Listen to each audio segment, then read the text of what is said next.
G'day and welcome to the Pursuit of Freedom podcast. I'm your host, Rosie Burrows, and I'm on a journey to find my freedom so that I can help you do exactly the same. Join me each week as I share the stories of everyday people who've found their own paths to freedom. I'm not going to focus on job titles and accolades because I don't care about that stuff, and neither should you. I want to uncover what truly makes you tick. Who are you when you step away from society's expectations and follow your heart? I still haven't figured it out yet. Have you? Either way, buckle up because it's going to be one hell of a ride. Welcome back. This is episode 25 of the Pursuit of Freedom podcast. Can you hear the excitement in my voice? I'm ready and raring to go for this year. I lost my momentum a bit last year, but here we are. I'm going to try and keep up with the weekly episodes. Hopefully you can hear me okay. It's pissing down with rain. I'm in my van and naturally it's really loud. But today I'm talking to Jaylin Knight. She's a weight loss mindset coach. It's so refreshing to hear her talk about weight loss. She's a huge advocate that it should be an enjoyable process. It shouldn't make you miserable. She's got so much value to offer, some really useful tools and tips to help you if you are on a weight loss journey of your own. I know that many of us have been down that path, and if you're anything like me, it's not always great and it isn't always sustainable. Before I roll the episode, I just want to give a content warning. We are talking about weight loss, body image, eating, exercise, our relationship with the scales. So if you need to skip this one, please do, and you can come back next week. I love you, you're worth it, and let's roll the episode. Jaylin, thank you so much for joining me today. I've been really looking forward to this conversation, and I'd love to dive right in. Awesome. Because you are a weight loss mindset coach. But I know that wasn't always the case. So can you take us back? What was life like for you leading up to this? Sure. So real quick overhaul of my history is I actually went to school for business and thought I was going to be in the corporate world for quite some time. But while I was in school, I ended up teaching aerobic classes, as we called them back in the day. And that really struck a chord with me. It was something I never thought was something that I would do. And it really helped me become who I am and really find myself and find my voice and all those things. But I had a degree. I felt like I should use it. So I did. And I did that for several years. But I was just getting kind of antsy, not really satisfied with that. And so I dipped my toe back into the fitness world and decided that I absolutely loved it. So I jumped ship from corporate into full-time fitness. And I have been doing that for 15, 18, 20 years. Haven't done the math. Wow. But just in the last couple of years, I started getting a little bit antsy about wanting more from that because my clients are amazing and I love helping them with their fitness and they show up and they do amazing in the class.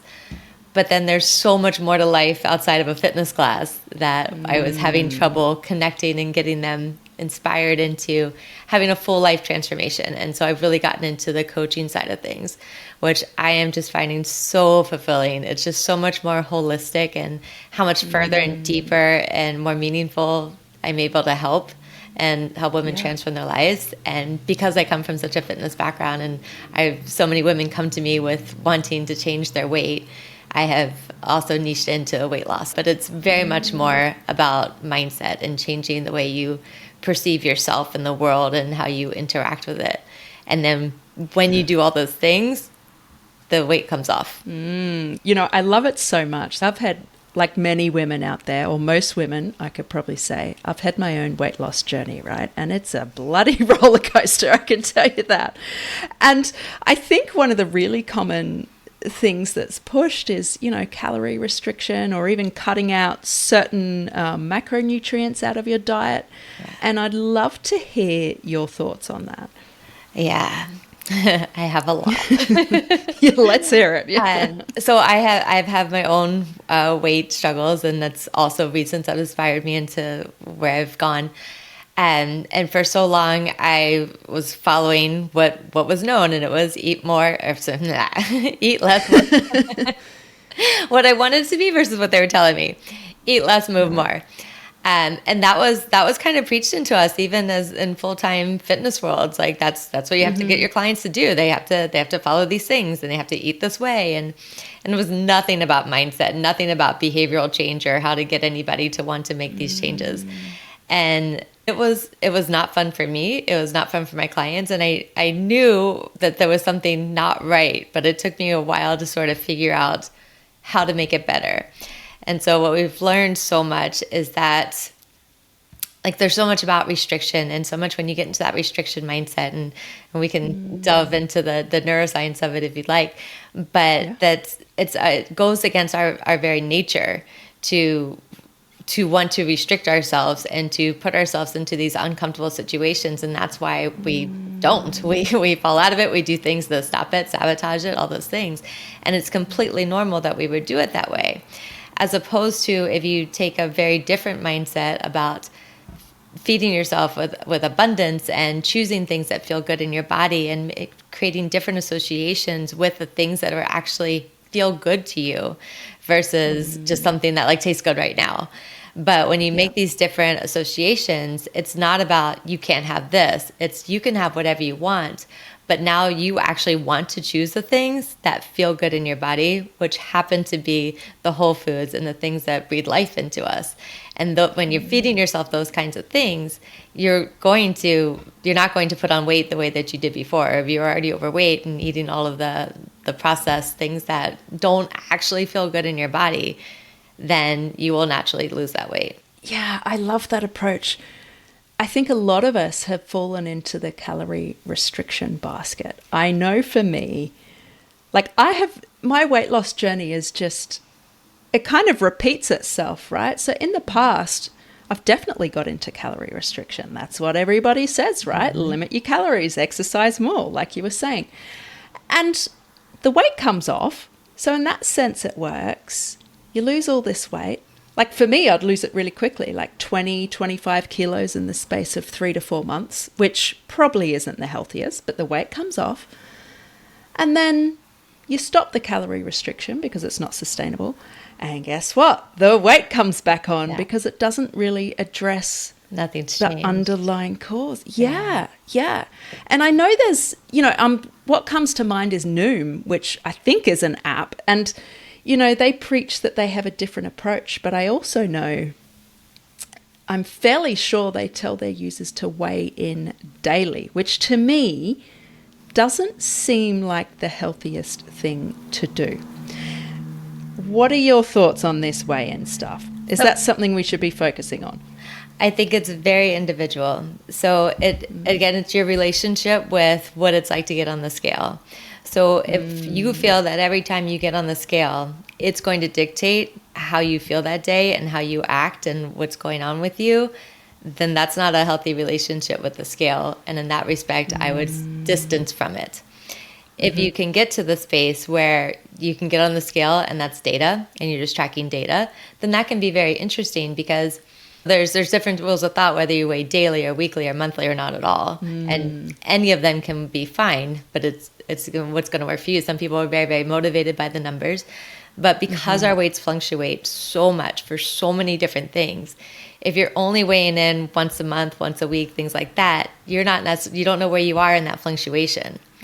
And so again, if you kind of have an unhealthy relationship with the scale, and when you get on, it's going to dictate how you feel that day and what actions you take that day.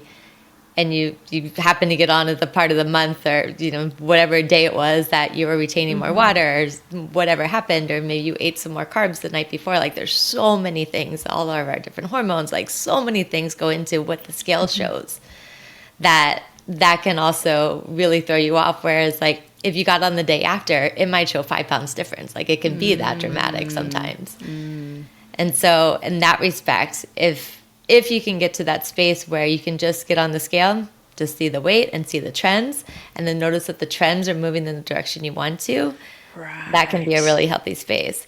But again, that kind of all comes back to the mindset and fixing your relationship with the scale so that doesn't matter what that scale says, it doesn't affect how you're going to go about your day. That's so insightful. We're all different, right? I love that you're talking about that. For some people, like you say, it is a data point. And I'm just thinking back for me, I went through a phase where I was weighing daily and I had this graph on Excel and I was plotting all the things and could see the trend, and it was motivating. But I've also had times in my life where, the relationship with the scale wasn't great. So weighing in daily wasn't really the best for me. But I think often we measure our success based on what the scales say. Yeah. Are there other ways we can measure our success? Oh, there's just so many other ways to measure success. So, I mean, and you can even take whether we're talking about success just in terms of body size, body composition, or even success in terms of how you're feeling, right? Because, I mean, you talked about that you've lost 20 kilos in 3 months or so, and that's very fast. Right. But were you happy along the way? Were you happy with the things that you were doing? And not really. Generally, if it's coming off that fast, there's not a whole lot of happiness going on in there. So that's a way to measure, right? Like I talk to people all the time, what if you could take off, and I'm familiar with pounds, but what if you could take off like all the weight that you wanted to in the next month, but you are going to be miserable every single day? Do you want to be miserable every single day? Or would you like to go about your life, feel pretty good, and it's going to take a little bit longer? And I haven't had anybody tell me that they actually want to be miserable. Right. Yeah, absolutely. When you frame it like that, it's like, well, no, I don't want to be miserable at all. Right. And so I equate it to kind of taking the scenic route, or even like if you're on a road trip, like, do you want to drive 24 hours and not sleep? Like, do you want to like pry yourself open and just sit through misery for 24 hours? Or would you like to take the scenic route and see the ocean? It's going to take you a little longer to get there, but you've had a good time. You're listening to your tunes, you're playing card games, whatever. And so it's so much more. So again, measuring success. Are we measuring it just based on weight? Are we measuring it based on quality of life? Are we measuring it based on health? Because there's so many different ways to measure from the beginning. But even if it's coming down to just your body size, like, it doesn't have to be the scale. And in fact, the scale is not that reliable. As we said, there's so many other things that go into it. Whereas your clothes make a really good basis, how your clothes fit. Actually taking pictures of yourself, because if you think the scale is unreliable, looking at yourself in the mirror is also very unreliable. Oh, yeah. But with a picture, you can step away from it and get a little bit more concrete, objective data. And you can see things. And I am not immune to this. Like, I'll be like, I don't see any changes going on. And I'll look at 2 pictures. I'm like, whoa. I had no idea that happened. Yeah. You can't ignore the evidence in front of you, right? Yeah. But well, you can when it's in a mirror. Like, mirrors, we're so used to seeing what we expect to see that we cannot see what's clearly in front of us, basically. Yeah.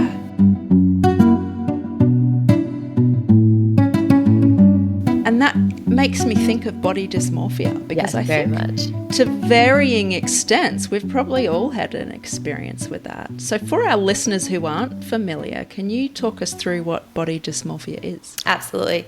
So body dysmorphia is not seeing an accurate portrait of how you actually look. So let's say you look into the mirror and you are actually thin, but you only see yourself as an overweight person, or to whatever degree that is. Maybe you're curvy, but you only see yourself as a rail.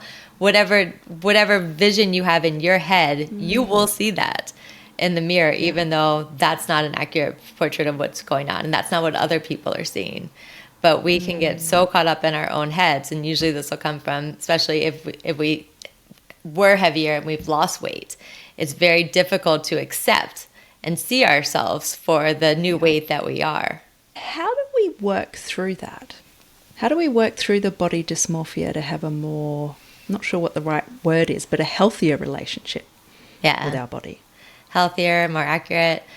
And that really does go back into the mindset pieces and concrete items. It helps to see in pictures a little bit, but even in pictures you can look and still see what you see in your mind. So just really getting in touch with who you are on the inside and recognizing what's going on and how you're feeling, and just showing yourself a lot more self-love and self-empathy. And then you kind of break down these old barriers and these old beliefs that you are a vision that you're not anymore. And you start to create that new vision in your mind, and then you can actually see it in your reality. It's not surface level, is it? Like, this is really deep work. And I'm definitely guilty of this. We often want a quick fix, like, get the weight off, let's go, woohoo. But like you were saying before, do you want to be miserable? Because that's probably what's going to happen. Yeah. For someone like me, I love food. I love cooking. I love the flavors. And when I want a quick fix and I'm restricting calories, it is miserable. I can't enjoy my food. I'm cutting out carbs or whatever it is. Yeah. So I would love to know more about your approach, because I guess calories are part of the picture. Would you agree? Like, they absolutely. Yeah. In order to lose weight, you do have to be in a caloric deficit. But there are lots of ways to be in a caloric deficit. I mean, one of the other problems that comes with just calorie restriction is that our bodies do not like to have calorie restriction. Besides the emotional part of it, physically, our bodies will have a lot of counteractive responses, whereas our metabolism will slow, and we will move less, and things will shut down more. And so we won't burn as many calories as we were, because our bodies are worried about our safety, and they're not sure when we're going to get calories again. And so it will do everything it can to slow down for survival, because that's way more important to our body than our gene size. So even just restricting calories to an extreme is going to have some different responses from our bodies that is going to be unfavorable. Then there's the emotional side, which is equally or more important, in that it's hard, it's miserable, especially when you take away all the things that you like. Or you mentioned cutting out carbs. Like, cutting out any food group is going to be a challenge. And there are there are people who can choose to do things, like people who choose to do keto or choose to do low carb. And if that feels good to you, that's an entirely different thing. Right. If you have a positive association with what you're doing, that's not restriction, that's choice.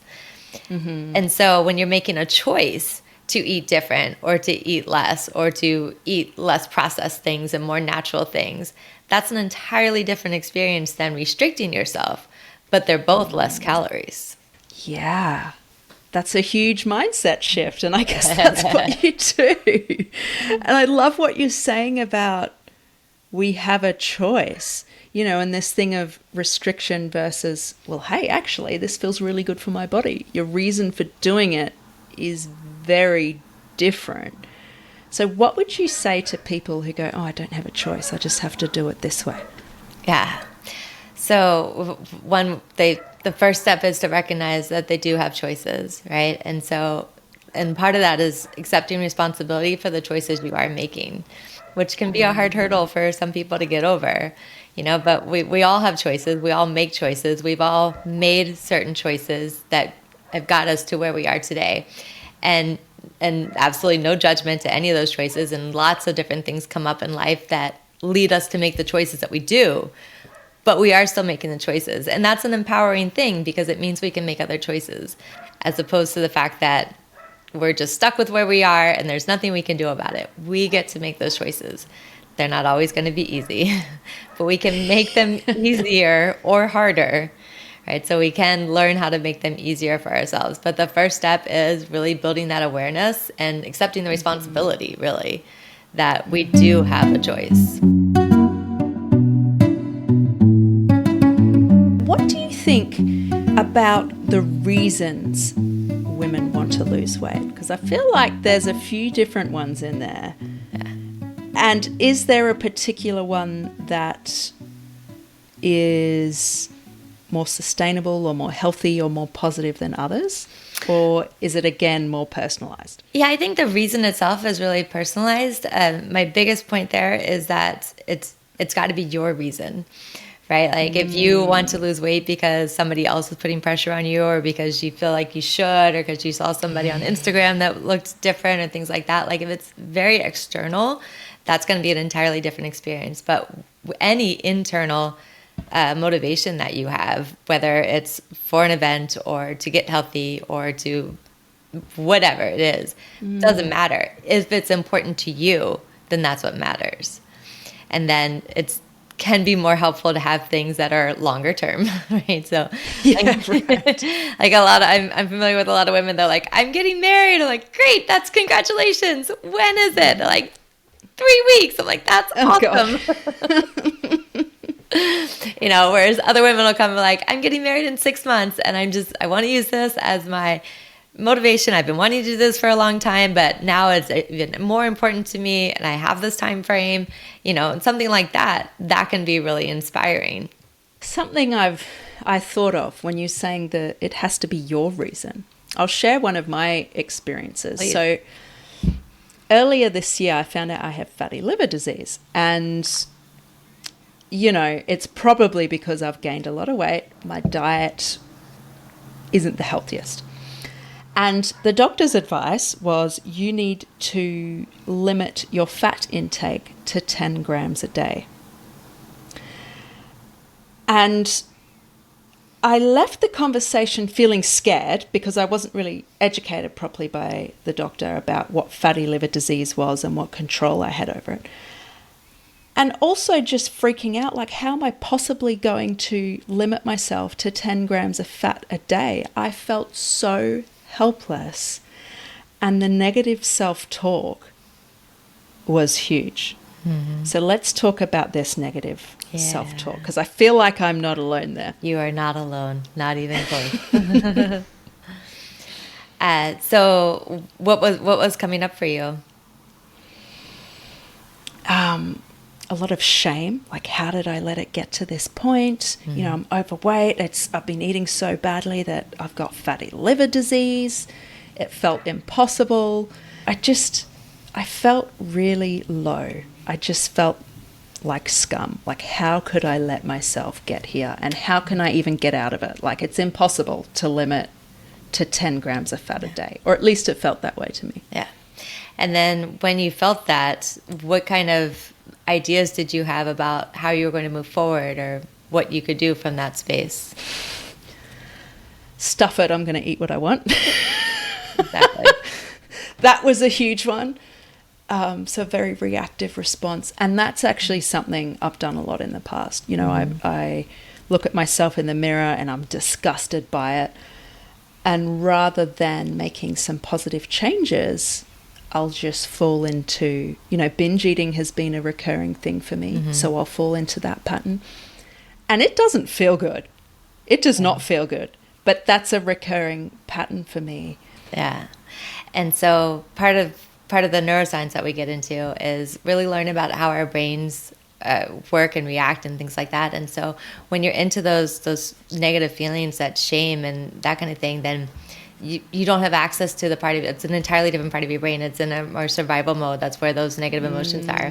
Whereas our more positive emotions are on the other side of our brain. And that's where we have the clarity and the insight to come up with solutions and to have a positive outlook about what's going on.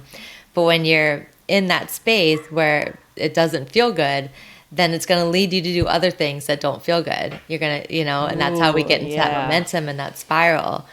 Versus if you had the tools, had the guidance to recognize that, like, this is the situation as it is right now, but it's not forever. And these are the steps that you can take. And this is how we can talk through it about, like, okay, what might have led you to get here? What can lead you out of here? Then all these things can help you get over and work from the other side of your mind that has the access to the more positive things, and then create a different outcome from there. But it's such a common situation. And it reminded me of a client I had that she's fortunately still continues to do really well, but she was making all these lifestyle changes and things were going really well. But she had like a weird EKG that showed that she might have some blockage, and so she ended up going to the cardiologist. Spoiler alert, everything was fine. But when she went to the cardiologist, she told the cardiologist all about the wonderful lifestyle changes she was making, and she was making small, consistent changes, moving in the right direction and feeling good about what she was doing. It's exactly the way you do it. That's how you make lifestyle changes. And the cardiologist is like, yeah, but you're not doing this, and this. Whoa. And so she walked out of that feeling like, what the, it's like all she wanted to do was go to the local fast food and get everything on the menu because that felt like crap, and she's doing her best to change things and it's not enough, and the cardiologist tried to scare her, and fortunately we were working together, so we got to talk through that and to unravel that and how that works. But that happens to so many people, especially when you're whether you've gotten to a space where you are starting to make changes, or even if you haven't.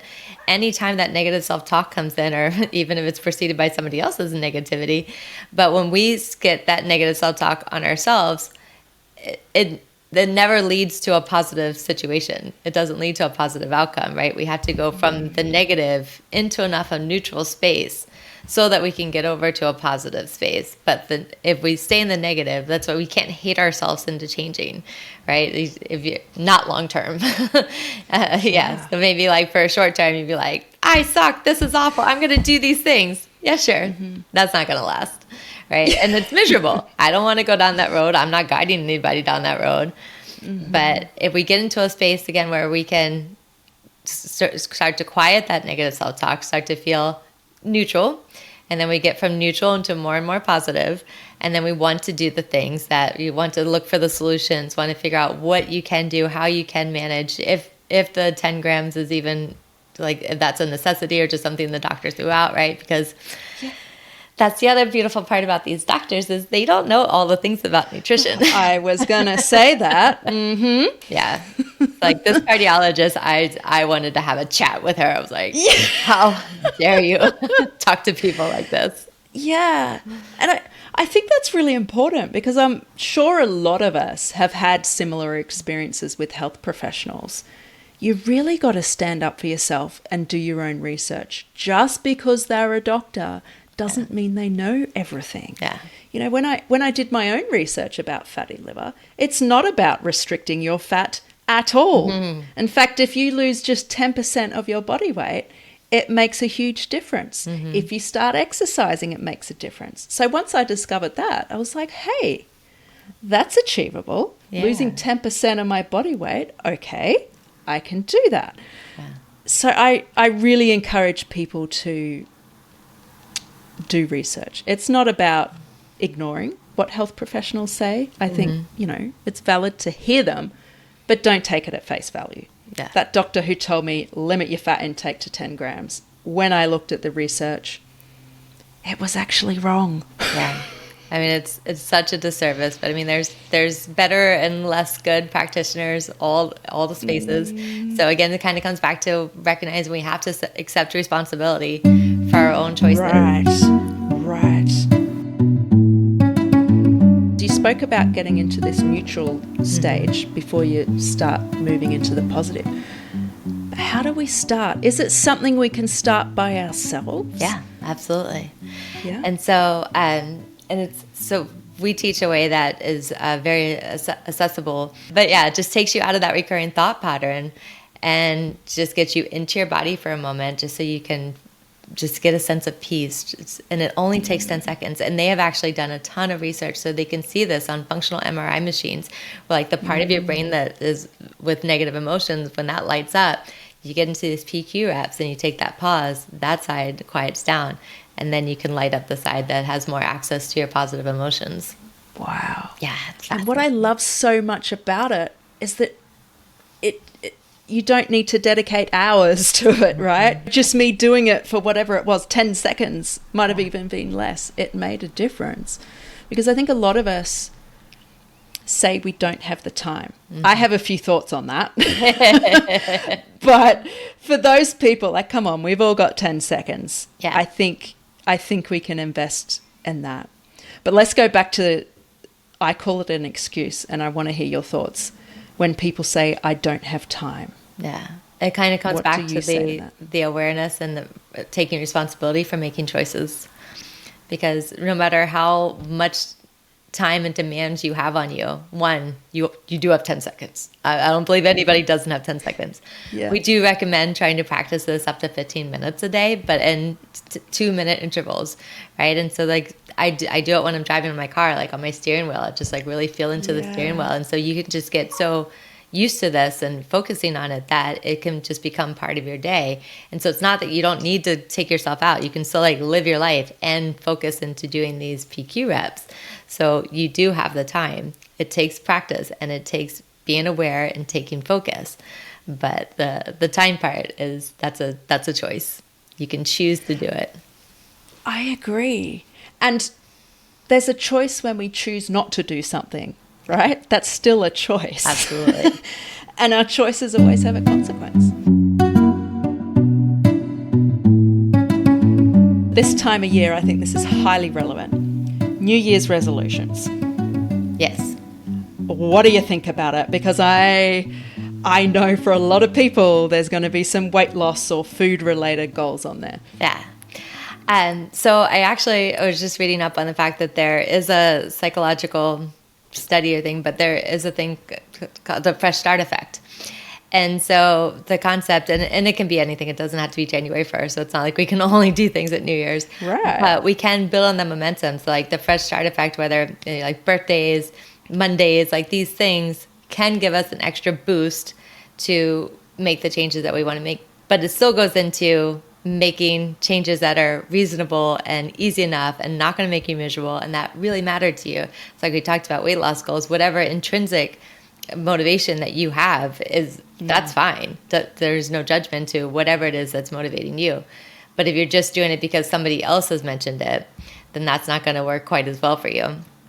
But with that, then we want to practice all of the other ways that we know about healthy behavior change that makes a lifestyle change. So making it easy enough, starting off small, adding a little bit at a time, doing things like changing your association to things so that you're not doing things you don't want to do. You're changing the reason you want to do certain things. Or like I've been doing this with ladies with exercise forever, and like we refer to it as a fairy fitness dust. But that women will come to me, they're like, I hate exercising. I'm like, oh, really? What have you done? They're like, all these things. I'm like, did you enjoy it? They're like, no. I'm like, well, that makes sense why you hate that. But if you actually enjoy it, and then, they come back, they're like, oh, this is the first time I've ever actually enjoyed exercise. Like, yeah, I know.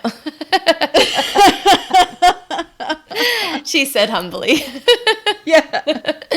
But it's a very different, like and maybe because I grew up that way, we're like, I don't have the greatest eye-hand coordination. I'm not very good at sports. And there's a lot of things I don't like doing.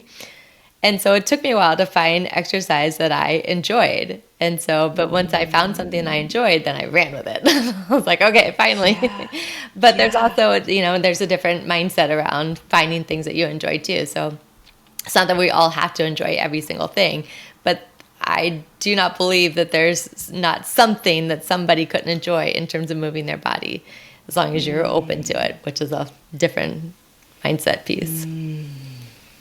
I think it ties in with this concept of feeling like we should do something rather than wanting to do something. So for me, I've always felt pressure that I should be doing cardio. Mm-hmm. I hate cardio. It's miserable. I hate running. I don't enjoy it. But I've put my body through that because that's what I should be doing. Yeah. But when I discovered what I enjoy doing, I go, hey, this is what I want to do. So for me, it was triathlons and sort of powerlifting style training. I enjoyed it. And guess what? It made such a difference. Absolutely. Why do we get caught up in this, I should be doing this? Where does that come from?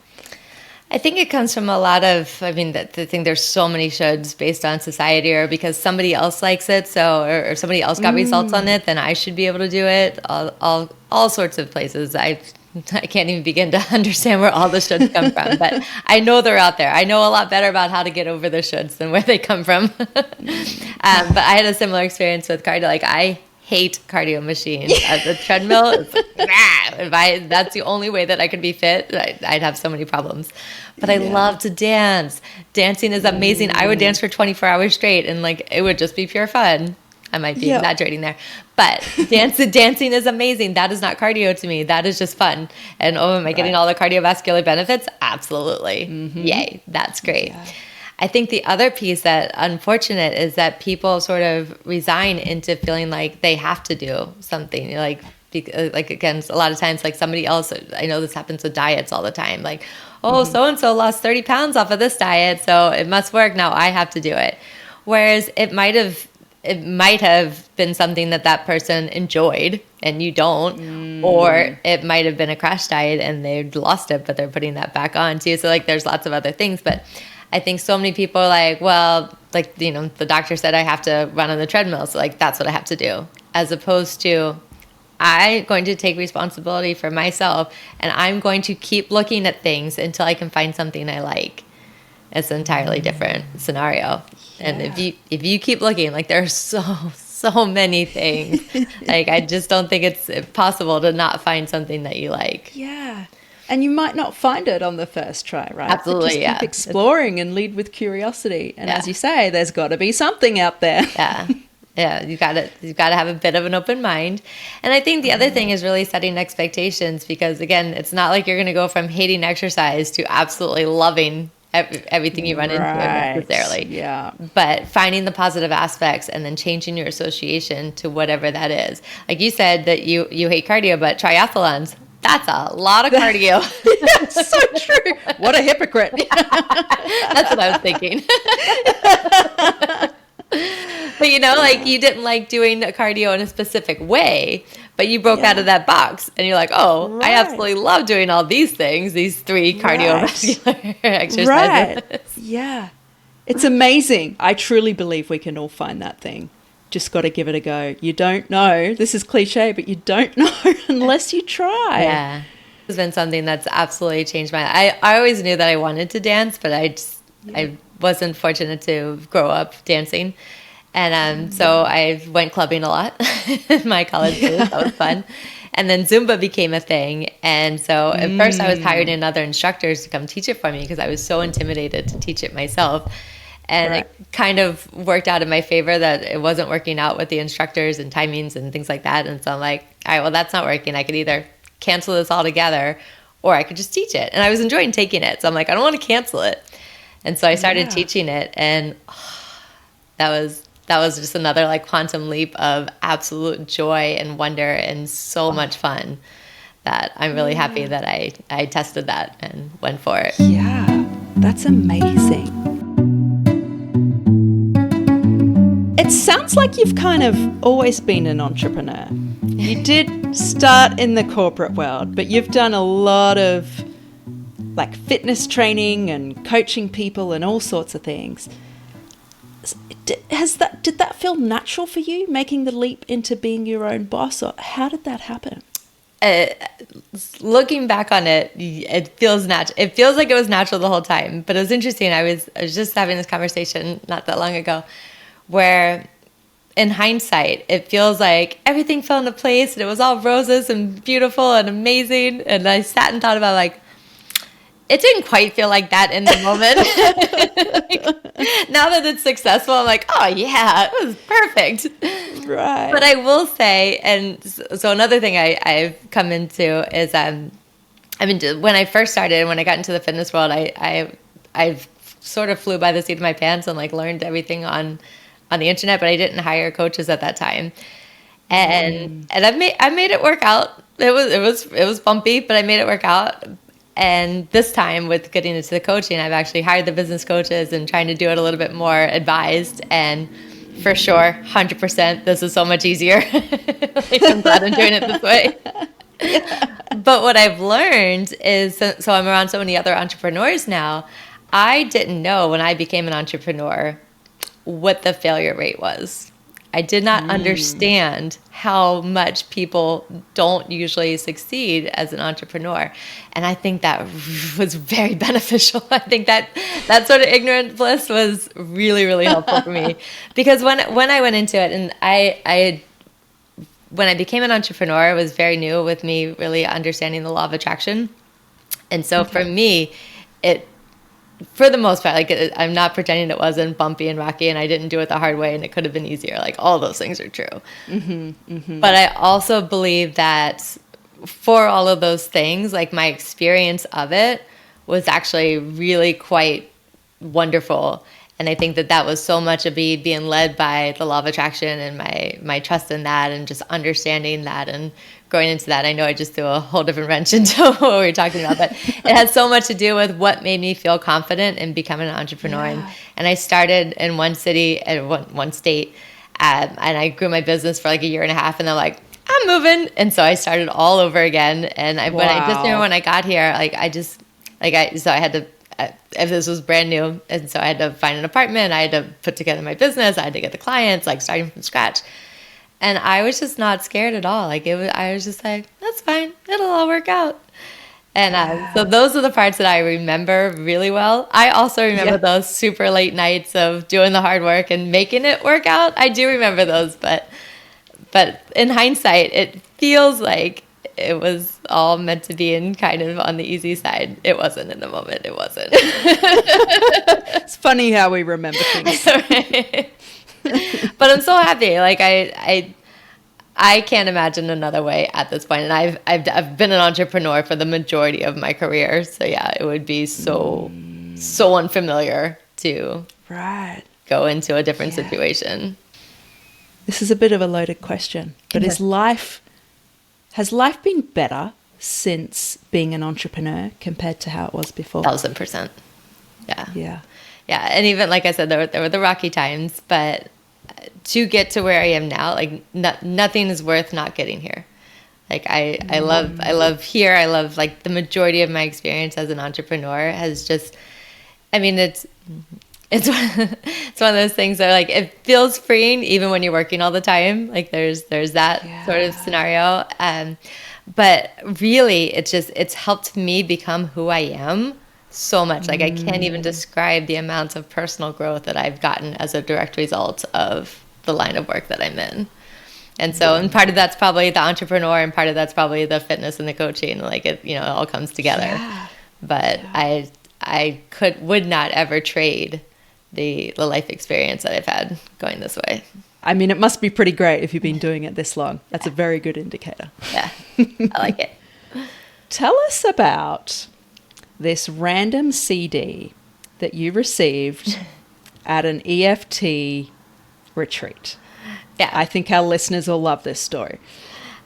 So, as I said, I was on my own weight loss journey and having a really rough time at it. And so EFT, which is the tapping, the acupressure kind of tapping, was sort of all the rage. This was like 2006, 2007, something like that.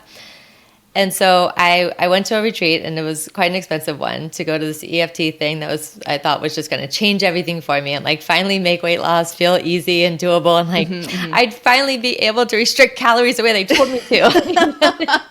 I'd be able to handle the misery. But that's whatever it was. I believed that this was going to be like the most life-changing thing. And so I went on this retreat, and I was so disappointed. I didn't feel like I got what I was looking for. I wasn't thrilled about the EFT. It wasn't really connecting with me. And no knocking to EFT. Like so many people feel so much better. And there's a lot of people getting a lot of great experiences by it. It wasn't that experience for me. But they gave a free CD as part of this very expensive retreat. A free CD that I listened to on my way home, and that CD happened to be Abraham Hicks. And that is what taught me about the law of attraction, and absolutely 1,000% changed my life. So indirectly, I got exactly what I needed, and also just proving that the law of attraction was doing its thing. Yeah, I was just going to say that. I have a tradition on this podcast. I like to end with a specific question. Okay. So can you tell me, what does freedom mean to you?